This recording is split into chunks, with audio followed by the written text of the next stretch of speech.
Have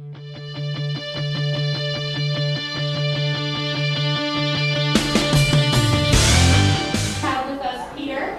Peter is actually a practicing attorney. He's got 20 years experience in all sorts of different martial arts. Kenpo, karate, Krav Maga, is it Filipino Eskrima? Correct, right? yes. All right. He's going to show you how to protect yourself using some basic strengths with your hands, your legs, and even how to use a cane or a walking stick with for self-defense. So he's also got some prizes that he donated for a basket. If you stay put after his presentation, we're going to do the raffle drawing. We've got a 6-month membership to the athletic club, a free self-defense course, and then also some items donated by Peter. So definitely stick around afterwards. And I'm sure he'd be happy to answer any questions, but he and his wife are going to do some demos for you. Do you need this or not? Well, we'll see. All right, thank you. All right, so you're welcome. And then the handouts they can take when they're... Yep, and Okay, we've great. got handouts too. I can pass on. Okay, thank you. Good morning, everyone.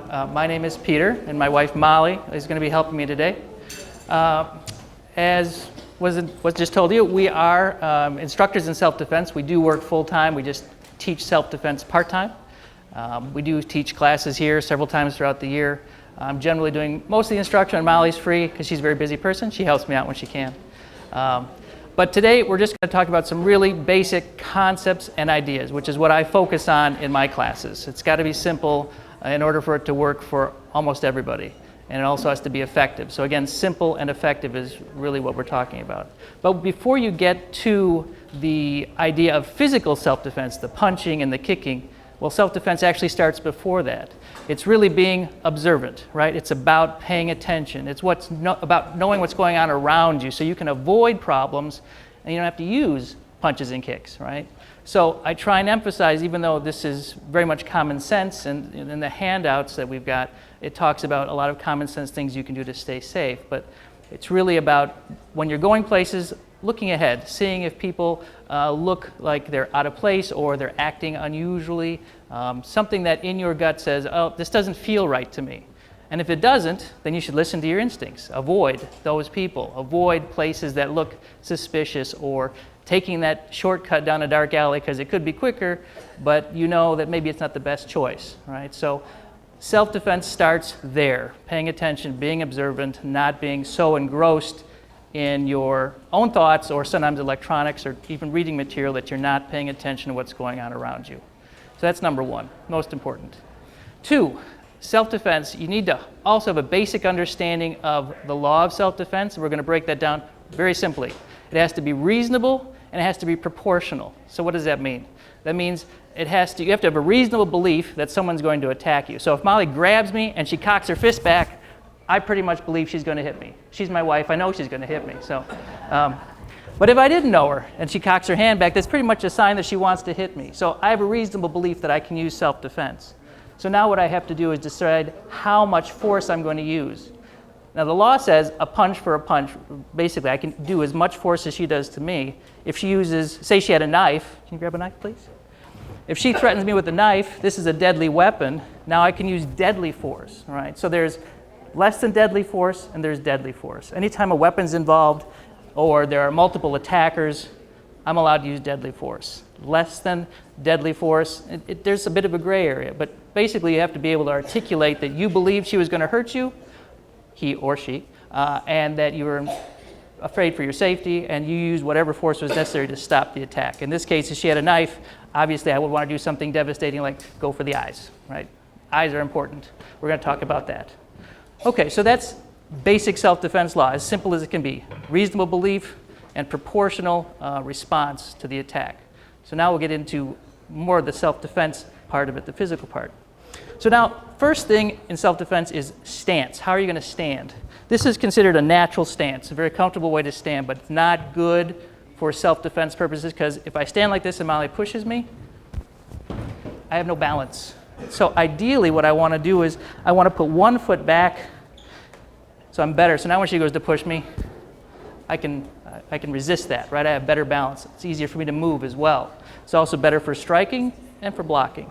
So this we like to call, instead of a fighting stance, I like to call it a self-defense stance because we're not there to fight. we're just defending ourselves. Sometimes it's just a ready stance. I'm just preparing, right? So if Molly's approaching me and I'm concerned, I'm going to say, stop, get back, right? I want to get in this position. I want to use my hands. When I have both hands, right? Palms up, out. I'm telling her to stop. With my voice, I'm showing her with my hands. I'm saying, stop, get back, right? She might see this, and that might be enough. She might just say, well, I don't want to bother this person. Maybe she had no bad intentions whatsoever. She just wanted to ask me directions. It doesn't matter. The point is, I felt threatened. She didn't come any closer. She leaves, and I'm safe, right? Better safe than sorry. So this is a basic technique we want to teach everybody, which is this good stance and having my hands up. Again, the hands are telling people to stop. If someone in the back of the room couldn't hear what was going on, but they just saw me with my hands up and Molly's approaching, they're going to say, well, if they were giving a statement to the police, for example, I saw her approaching him, he had his hands up, it looked like he was telling her to stay back. So there's a lot of good things. Now, with my hands up, they're also useful, right, for a lot of reasons. Not only as signs, but also to use them. So my hands are up, telling her to stay back. Now she doesn't care. She still wants to rough me up, steal my money, whatever the case is. She reaches out to grab me. Now my hand's here. So I can do this very quickly, move her out of the way. The idea is if my hands are up, they're useful. If they're down, if they're in my pockets, if they're somewhere else, they're not very useful. But having them up is where I want them to be, okay? So, for a second, I put this down. Can everyone still hear me if I talk without the microphone? Yes? Anyone not hear me? We're good? Okay. All right. So the idea is my hands are up, so now that I'm able to react when something comes towards me. We have to remember that reaction is slower than action. Molly decides to do something to me. She wants to reach out to grab me or push me. I have to perceive that it's coming at me, realize she's going to do something. I have to react. I'm behind the eight ball. I'm already working behind, so I have to have some sort of help, and that's by keeping my hands up. It gives me a little extra time to react, right? So my hands are here. She goes to react like, oh, I don't want her to grab me, so I just move that out of the way. I don't have to do anything. It's very simple. Just a simple reaction, turning, deflecting. That's what this is, a deflection. I'm not grabbing. You have to remember, too, when we're in a self-defense situation, you're under a great deal of stress. So you're going to have all this adrenaline rushing into your body, and then you have this fight or flight mentality. The other thing is there's actually a third F, which is freeze. So you either want to run away, you want to fight, or you just have no idea what to do and you just stand there and you're frozen. Just imagine a time when you got so mad at somebody, you wanted to tell them off, you wanted to say all this stuff, but all you could do is stand there and rage inside your head. Blood's pumping in your ears. It's that kind of feeling, and you want to try and get past that. You take a deep breath. So try to unlock your mind, you get oxygen into your brain, you take deep breaths. So Molly goes here, I'm here. She comes at me, I'm here, right? And I'm breathing. Like, wow, and I could just push her, keep her out of the way, right? So I blocked and I push her, and now maybe it was a misunderstanding. I don't know. I back away. We figure it out. She keeps attacking. I keep attacking, all right? So stance, hands. Now that was one option, was the blocking. Now, what about striking? So again, she comes at me. What if I just go right for the face, all right? So I look at her. She's coming at me. I can see some intent in her eyes. I'm in a place where there's nobody else. I think she means me harm. So what I'm going to do is I'm just going to cover my head, because that's important, right? I'm trying to keep my brain intact. I don't want to get knocked out. I'm covering, and I'm also just reaching right for the eyes, all right? Just laying out my fingers, trying to go for an eye. Eyes are a great target on everybody. They are very sensitive. They will close. Even if I don't do damage, I will get that eye, and I'll get that flinch reaction from everybody. One eye gets struck, the other eye closes in sympathy to protect it. It's just a natural reaction of the body. So we're trying to get that reaction. So even if I don't do much and I just do this and I get her in the eye, she goes back, I could then push her and then back up. If I did nothing else, right, that gets her off of me. So having our hands up is very useful. Okay, so we've talked about our stance, basically. We talked about kind of moving. Now there's a drill that we call it the mirror drill. We face each other like we're looking as if we're in a mirror. And the idea is Molly's going to try and reach out and touch my chest. And as she does, I'm just going to turn my body. The idea is we're trying to practice reaction, because that's the hardest thing, perceiving something and then reacting to it. And in this point, what I'm doing is I'm not even turning my feet. When you put in movement of your feet, Moving your hands, it's very complicated. It takes a lot of work and practice to get that. But if you start here as she goes to attack me and all I'm doing is moving my hands, it's much easier, okay? So this one drill of many that we practice just to get used to turning the body and kind of reacting when something happens. There's no real contact involved, no one gets hurt. Low impact, which is what my senior classes are all about. They have to be low impact and easy for all levels. Okay, so now we're going to look at grabs. We start with movement of the body, and then we move up to what if somebody grabs me? Okay, so Molly's going to grab me. The weakest part of a grip is going to be between the thumb and the fingers. So this is what I have to go for. We have to assume my attacker is always going to be bigger and stronger than I am. Hey, she's already taller than me. It's not fair. And she's also very strong because she goes to the gym every day. So she's got a very strong grip. But the idea is, if I use a technique against her, it has to work against anyone who's going to be stronger than me. If I always rely on me being stronger than my attacker, I might as well give it up because it's never going to work. So what we do is we work with principles of leverage and body mechanics. All right. So in this case, what I'm doing is I'm going to try and force my hand through this gap by stepping off to the side. Right? And I don't have to move fast. I don't need strength. I can just move slowly. Right? That shows that it works. I step and I move, and my hand just pries itself loose. Now from here, I could do something if I needed to. I could push her, all sorts of stuff, but I want to get free. So why would I choose to do this when I could just hit her? Number one, I like her, that's all. But it could also be that I'm in a situation, let's say, for example, I'm at a party, I'm in a bar, whatever. Someone's had a little too much to drink. They've come from a car accident. They're in shock. They grab a hold of me, they latch on, and they just don't want to let go. I don't want to hurt them, but I want to get away. So maybe I have a reason not to really hurt them. Because otherwise, if I'm in an alley, someone grabs me like this, I'm just going to hit her right in the face, right? A palm strike, eye strike, go for the throat, those kind of things. This isn't calling for that level of violence, so I'm using less. Another option, instead of going to the side like this, now I'm going to go up the center. I'm going to move straight up this way. As I bring my hand up here, right? Sort of like I'm fixing my hair as I'm going. I want to look good as I'm attacking, right? Hey. Right, so I'm here. I could strike with the elbow, thumb to the eye. I could do a lot of things. What you'll notice is I am not doing this. I'm not pulling away. This is the natural reaction people have to danger, right? You want to pull away, move away from danger. I have no leverage, and it's a fight. My strength against hers.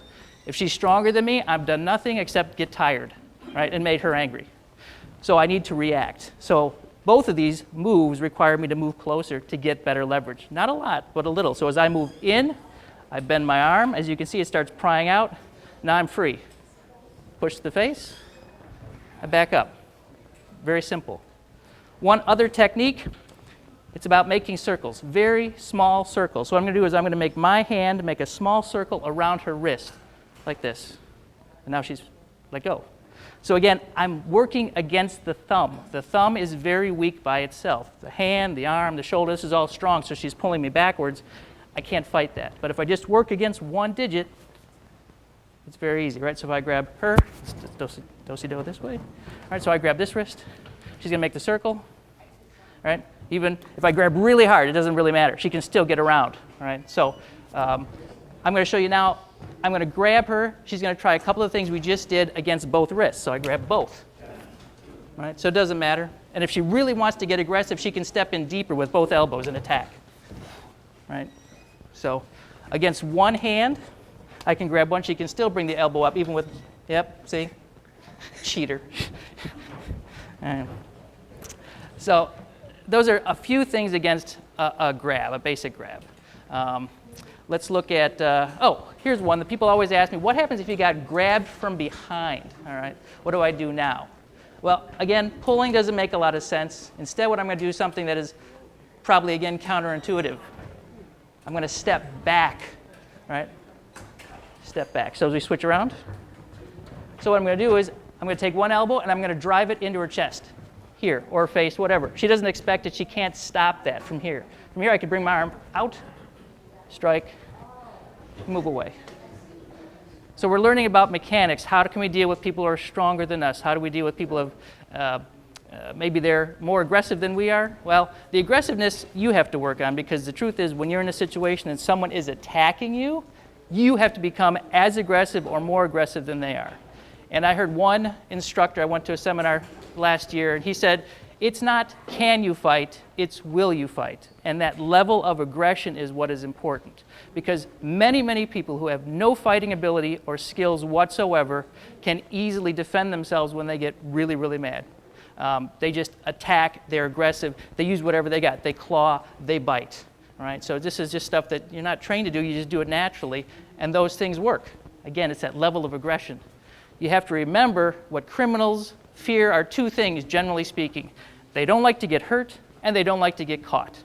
So you need to show them that you are what we like to call a hard target. You're paying attention, so no one's going to sneak up on you. Someone approaches you, you're aware, your hands are up, right? Someone tries to grab you, take you somewhere, you're fighting back. You are going to show them that you're not going to go easily. They're going to want to leave you alone and probably go and find an easier target. So you have to be that hard target, and that's, like I said, working on that level of aggression. So now I want to talk a little bit about targets on the body. All right, so we're going to start with the head. Now, I used to use Molly, but I think that's why she's wearing glasses now, because I poked her in the eye one too many times, so I got this instead. So I'm going to use that. Eyes. We talked about the eyes. Eyes are really important for attacking, because, again, it's very easy to do them, to damage them. Pardon? Oh, okay. Zip it. Yeah, I can move. All right. All right. So, going for the eyes. We talked about just poking them. The idea is I'm just going to stick my fingers out, open them up, and I've got 4 fingers, 2 eyes. The math is in my favor. I should be able to get one of those eyes really easily, right? If I just do this. I'm not keeping them straight. It's not a punch. You keep them bent, and you just go for an eye, right? I get that eye. I can also just push the face. It's a very good attack. Another way to attack the eyes would be if I'm in really close, I could stick my thumb in the eye and then push in. Now, when I talk about attacking the eyes, yes, to get that look right down there in front, it's like, oh my, that's terrible. I agree. It's not something you should do lightly. But then again, if someone makes a decision to attack you, right, they're not following any rules, they're not following the law, they've made a decision to attack you, you need to make them regret that decision. And for most of us, that means we have to attack really hard and fast to make sure that we hurt them so they stop hurting us. And the eyes are one way to do it. What if they have a gun? Well, you just want to jump right to the end, don't you? Well, let me just say this. In response to any weapon, first of all, if somebody has a weapon, then obviously you should comply with their request. They want your money, your property. You want to give them whatever it is, and you hope they go away. Most of the time they will. They just want your stuff, your money. However, if they want to take you somewhere, they intend on hurting or killing you or hurting or killing someone in your family, that's when you need to fight back.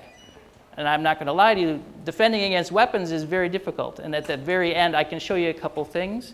It's hard to teach in seminar-type classes, which are 1 or 2 hours long, because I've spent years working on weapon defenses. But there are some things you can do. Most of them are very common sense, but again, it still takes practice. An excellent question. Okay, so the eyes, we talked about the thumb to the eye, right? The other way would be if I was reaching out, maybe I even couldn't see for some reason, say it's dark and someone's grabbing me. If I can put my hand on their chin and then rake across the eyes like a windshield wiper. Again, people ask all the time, what if someone's wearing glasses? That's great for me. I can smash the glasses into their face. I can just rake up under the glasses. They come right off. You know, it doesn't matter. And anyone who wears glasses, if you've bumped your glasses on something, they've been pushed into your face, you know how painful that is. So you can imagine if I smash it into their face, how much that's going to hurt. Okay, so those are the basic attacks to the eyes, right? Fingers, thumb, raking. Other attacks to the head, the palm strike. We don't use punches. We generally don't want to use a punch because it's very hard to be a good puncher. If you notice, the wrist moves a lot. And professional boxers, they wrap their hands, they tape their hands, they wear gloves. When they get in the ring, they're not worried about their wrists anymore bending. On the street, you have to worry about hitting with the proper knuckles, your wrist bending. It's very easy to hurt yourself. Instead, we go with the palm strike. Using the base of the palm, very powerful strike. The targets, pretty much everything. Eye, nose, jaw, temple, all these things, the chin. I try and stay away from the teeth if I can. But really the basic idea is if someone's face is there and I've decided I need to attack, I'm just going dead center for whatever's in front of me. I'm not going to pick a target and say, well, I'm going to hit the left eye or the right eye. Just hit something. All of this is going to be very painful. Another way that is actually a very powerful strike is up under the chin. So if someone's taller than you and you hit up under the chin and strike up, you can do a lot of damage to the spine. So if you're going to use that strike, you should be certain that it's justified because it is a very powerful strike. Again, it's just a matter of hitting and jamming the head back very hard, kind of like you're in a car accident, right? And the head gets whipped back. So those are the basic attacks for the head. One other one, the ears. The one I like for the ears, it's kind of like a slap. We call it a cupped hand strike. The idea is you cup your hand a little bit. What I'm trying to do is force air into the ear, right? Right? So basically what you're doing is you're trying to rupture that eardrum. It's very effective, very painful, ruins a person's equilibrium, and make them very sick. It could be a fight ender. And if someone were to have you in a bear hug where my hands are free, I would use both hands to hit the ears and then put my thumbs in their eyes. And I'm pretty sure that would be the end of the fight. Okay, so that's pretty much it for the face. The throat, we will talk about the throat. So Molly's going to demonstrate something and then I'll explain it. So, for example, if I were to try and choke her, so at this point what I'm going to do is I'm going to try and use some force. I'm going to try and be very aggressive. Molly's going to use 2 fingers to defend herself, not going to my eyes, and then I'll explain what we did. It's very good. So, that is a very effective strike. There's a spot where your throat meets right above the sternum here. It's soft. It's called the jugular notch, if you feel in there. And the key to this, it's a pressure point, and it's very sensitive. I've done it. Every student I've ever done it to has told me it's very, very unusual feeling. It's not painful so much as extremely uncomfortable and makes you cough, like I was just doing. You just have that gag reflex. And all I'm doing is pushing my fingers in and down. And the truth is, she still wasn't even doing it very hard. She could have done it much harder. Because if I go in and down, you get that feeling. And if I push even harder, you can drive someone down to their knees. I have a police officer I work with. Almost everything else I do to him doesn't hurt him. I do that. He squeals like a little girl every time. So the jugular notch is something I recommend that people practice. Again, it's just 2 fingers here. I have people do it to me in my class, although it's very hard to get them to do it because they're like, oh, I don't want to hurt you. I'm like, look, you're paying to hurt me. Please, it's okay. But the thing is, it's very good because not only is it effective at getting someone to let go and stop attacking you, but it also doesn't really do any damage, no permanent damage. Almost as soon as you stop doing it, you feel better, right? So again, this is kind of a low-level sort of attack. Maybe I'm not really super concerned. I'm doing this, they let go, I back up. Maybe they think better of it and the situation's over. Or I could follow it up with some more devastating strikes. Another strike to the throat. Now there's a lot of things you can do. The trachea obviously is very soft, right? So I can't always, there are chops you can do, but what I recommend is really using, if you take your hand and make a Y, the webbing between the thumb and the fingers, call it the hand yoke. And the idea is I'm hitting here, right?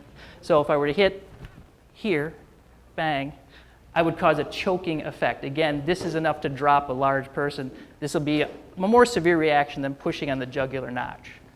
However, I would also warn people too, it's possible that even though for most people I could hit them as a soft weapon, a soft target, it wouldn't do permanent damage. It could. I could break the trachea, depending. Maybe she's got a very weak one for some reason, and she could end up choking to death and dying. So again, if I'm attacking the throat, it better be justified because it could lead to death if she didn't have a tracheotomy. All right, so keep that in mind. Those are a lot of the main targets are up here. As we move down to the body, then we've got the groin. Now some martial arts, some self-defense systems, they'll talk about kicking the groin. But unfortunately, that requires a lot of balance, right? As I'm going to kick, I have to be on one foot. If you don't have a good balance, this is not where you want to be. So generally speaking, for the groin, I usually just recommend a knee strike. So for this close, and I'm threatening Molly, she could easily just bring up a knee right there, right? She doesn't have to really even think about it. The knee's right there. As long as I'm in this tight, it's going to be effective. Okay, so knee to the groin. You can also do hand strikes to the groin, but the knee is what I'd use there for the most part. The last kick I teach is to the shins. Now, who here has bumped their shin on a coffee table or something before, and how painful is that when you bump your shin, right?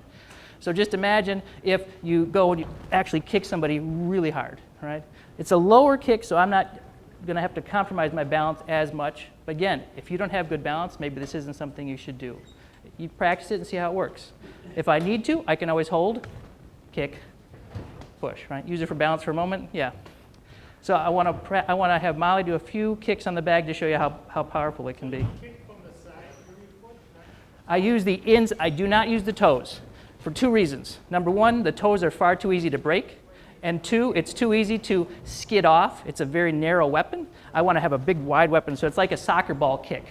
Much better.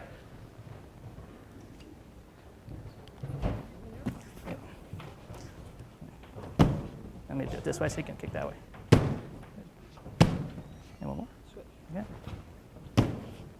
All right, so, and it's not like it takes a whole lot of power to injure the shin. You've got shoes as well. The edge of the shoe is going to be biting in.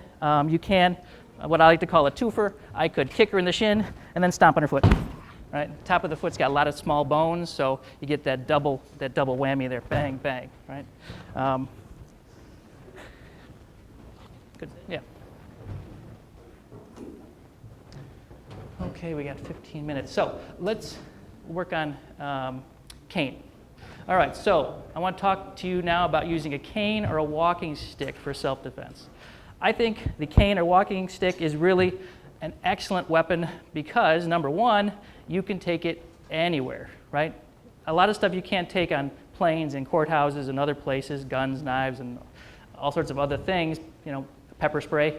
But this, I can take anywhere. It's a medical device, right? So wherever I go, it can go.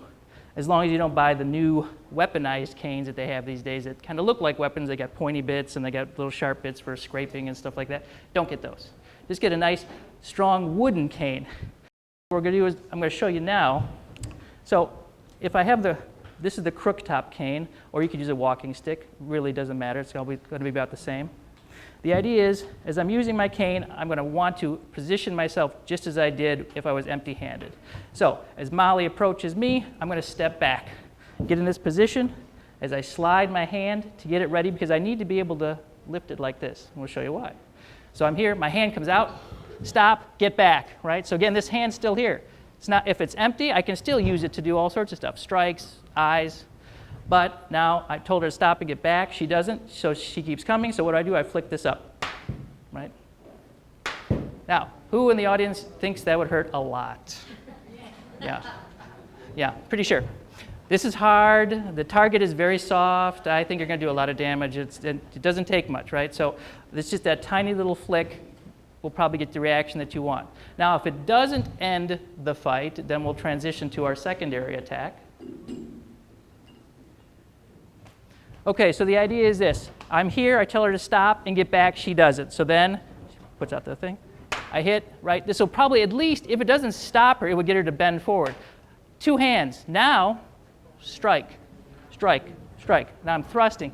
These are devastating blows, right? I mean, they could cause permanent damage. I could hit the throat again. I could cause, I could kill her with these. But again, if I'm being attacked, multiple opponents, weapons, whatever, this person really wants to hurt me, this is what I'm going to do. So Molly's going to hold the bag so I can show you a little bit about the force. So the idea is when you're using the tip of the cane to strike this way, we're thrusting, we're using our body. We're in this good position, it's powerful, so I can have all my force going forward. I think of hitting high and low and high. Why is that? Well, because if I hit her in the face, she's thinking, oh my God, my face hurts. So her hands go up to her face. So then I shoot low. She's like, oh, my groin really hurts now. And then her hands go low and our face is exposed again. So I hit high. So high, low, high. Your brain can really only process pain in one place at a time. And you're trying to get her to drop her defenses in different places. And I'm moving. I'm shuffling in as I'm hitting her so I have more force. It's a very effective technique. And again, it doesn't take any real special practice with this just to get used to how you use your cane. Now, the one thing people will ask me is, can you get the stick again? They ask me why I hold the cane like this as opposed to like this. It really doesn't matter. If you want to hold the cane like this, you need to practice and use your own cane, figure out what works best for you. The reason I do it like this is, say Molly wanted to strike my head with a club. By having my hand on top, I can protect my hand. It's a little more advanced technique, but that's, I've been doing it for a long time. If I was here and she wanted to hit my hand, or she wanted to hit the stick, my hand could be in the way. So instead, I keep it on top, and I just can block, push it down, and strike. So that's why I hold the cane that way. Okay, so this is one way to use the cane as a weapon. Another way, can you get the bag again, please? Can be to hold it like this. All right, so now what I'm doing is I can use it to strike in the middle, and I can use the ends. So from here, I'm going to be striking like this, right? Here. And maybe they're going to hit the chest, the throat, or the face. Again, it's very hard, so it's going to be a devastating shot. I'm transferring a lot of energy into her. When you hit with parts of the body, your hand, there's a lot of air pockets. You don't realize it, but this is all filled with air. So this all collapses. So there's some energy that's lost when you're striking targets. There's no energy being lost in this when I'm transferring it into her, when I'm hitting her. This is very hard. You're transferring a lot of power, especially if you use your body. She's going to feel it. It's going to be very devastating. So this is one option from here. Can you get the head, please? So this is good for those strikes. Now I can also use the end. Whether the hook is out or in, it doesn't really make a difference. But from here, I have these kind of strikes, right? Head, very easy to do. Again, this is going to be very close. I'm holding it here, so I don't have a whole lot of range, but I have a little bit. But I have this. It's called a force multiplier. This is a weapon that makes me much more dangerous against someone who's unarmed. Okay. The other option would be, of course, just for a second, if I was here, I could always still hit the groin and the head. All right, so getting used to using your weapon, you practice moving around. The last way would be kind of like this, as I was showing before. I could hold it here, and from here I can strike. So if you can get the stick one more time. I can use it to strike the shins. All right, so if you just hold it like on an angle out a little bit, yeah, I'm going to strike it. So if this was a shin, and I'm here, right? So I'm stepping, as you notice, I'm stepping back, so I'm stepping away, but this is so long, I can still hit my target. The thing with the shins, not only is it painful, it is very difficult for people to move their shins quickly out of the way. Men protect their groin naturally because they're used to getting hit in sports and things. It's very easy to protect your groin by just turning, not the shins. The shins are pretty much open from all sides. So we practice hitting the shins as a low strike. If I'm here, whack, right? It's very easy to do. People, if you don't have the strength to do this with one hand, then don't. You could do it like a baseball bat. You can also try, there's another way where you put one hand here, the other one actually goes on the wrist. And this can help you actually have a little stronger swing. It works for some people. Keep in mind, though, if you're going to use a cane, medical canes, the metal canes, they're hollow inside, so they're very strong to hold weight up and down. They're not made to take a lot of abuse sideways. Certainly would work on the street, but if you're going to practice with a cane at home, don't use hollow canes. I was in my basement the other night practicing with a wood cane, and I hit my target, and it snapped in half. And I'd been using it not that many times, but that was a wood cane. So the idea is all things can only take so much abuse. Metal canes aren't going to be able to take very much at all, side-to-side striking. Okay. Huh? Okay. The wood cane is the best or the metal? Wood cane is the best in my book. The strongest. For the most part, they're not going to. Well, after you broke it over her head because she attacked you, go get a new one. So, yes, sir. What you're saying is good, but those are under eye and field conditions. Most of these attacks that people get caught in are done real quick, and either from the side or from the back, and you don't have a chance. I would have to say I don't necessarily agree with you, but I do understand your point.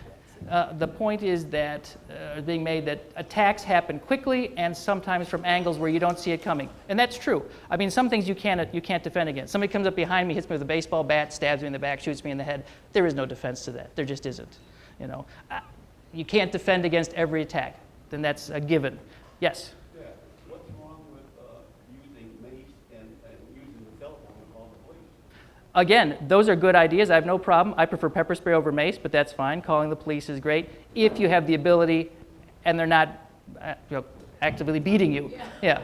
And the problem with pepper spray is you have to have it in your hand to use it. If I keep it in my purse, in my glove box, in my pocket, and I'm walking down the street and I get attacked, it's not going to help me, right?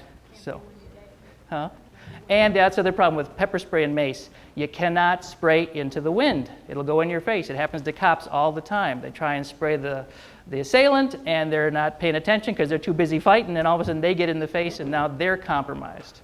So a lot of things to watch out for. So let me talk about two more things. I had the question about the gun, and then we'll briefly talk about some different kinds of weapons you can carry. All right, let's try the one gun technique. Sorry, I moved it right Oh, there. no problem. Okay, so dealing with guns, like I said, is really tricky. First of all, they've got to be close enough so that you can actually get a hold of them. If she's at this distance and I'm here, there's no defense unless I'm Superman. All right. If I'm within arm's distance, it's possible. But again, high probability I'm going to be shot. The idea is if I felt the need to defend myself and my hands were up here, I want to keep them at the level of the gun. Right? So I got to practice turning, grabbing the weapon here. Right? These are tricky moves. From here I can strike, take the weapon away, not step off the dais. From the back. All right, so if I feel the gun, this is actually a little easier. From feeling the gun, I can decide I can just go around here, right? So there are things that can be done. She can hold it to the side here, right, to my forehead. So there are things that can be done. Yeah, thank you. I agree, it definitely takes a little bit of athleticism. There's no question about it. Okay, let's talk about the flashlight. So, a couple other weapons you can carry with you that are not considered traditional weapons. A flashlight, all right, with the button on the end. The idea is this. I'm walking down the street, wherever Molly approaches me, right? Stop, stay back. I shine the light in her eyes. You want a bright one, right? She keeps attacking. I just hit her. Bang. Perfect weapon, legal, right? It's not really a weapon. All I'm doing is I'm holding it like this, like in a fist, with the thumb on the end so that when I'm hitting her, it doesn't slip out of my hand so I can keep doing damage to her, right? 1, 2, 3. It wouldn't take but a couple of shots to the head. It's very effective. The light blinds her. I hit her. I run. It's that simple. They have pens you can use nowadays. They call them tactical pens. They're just very strong metal pens. That works too. And the magazine, the last one, then we'll see if there's any other questions. Another option, if I have nothing else and I'm walking around and I feel I need something, I can have a magazine. Can you have the head too?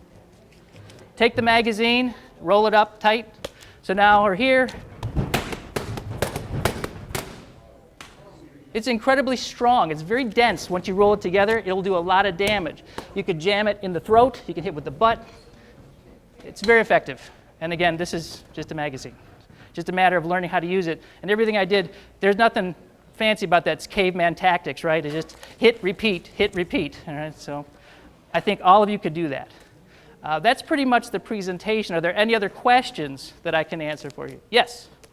What about yelling at the person? Because I've been in a few situations where the police are attacking somebody, and the first thing they start is like screaming at them, and it's like, whoa. I mean, you just... The question is, what about yelling? I heartily endorse yelling. If you're attacked or someone's coming at you, yell. Say whatever comes to your mind. The idea is, number one, that you want to draw attention. You want to get them off their game. You can, it doesn't really yell fire, whatever, profanities. It doesn't really matter. Just make a lot of noise. I agree, 100%. Yes, sir. If you resist with old people, you're going to make that guy awful mad. And he's going to get mean. So the question was, isn't it true that if you resist, the guy attacking you is going to get madder and is going to get worse? I would say most of the time the facts are, or the cases I read about, is that people who fight back tend to be hurt less because, again, criminals don't like to be hurt. And also that goes to my point, which is if you're fighting back 110%, right? It's not just like pushing back. It's like you're really going for it. From zero to hero, right? Immediately. So, yes? Go back to the cane. So if you're using Yes. And now they grab it. Ooh, they grab the cane. That's a bad decision on Molly's part to grab the cane. So I'm here and she grabs the cane. Ooh, bang, bang, bang, bang, bang. She's so focused on the weapon, or, right, I kick her in the shins, I headbutt her, or I just let go with one hand. Strike, eyes. Don't get so focused on your weapon that you forget you got all these other parts at work. They got the top of my head. We didn't talk about headbutts. Fingers. She's concerned about the weapon. Let her have it. Just immediately go right for those eyes. Excellent. So, well, thank you very much. You've been a great audience.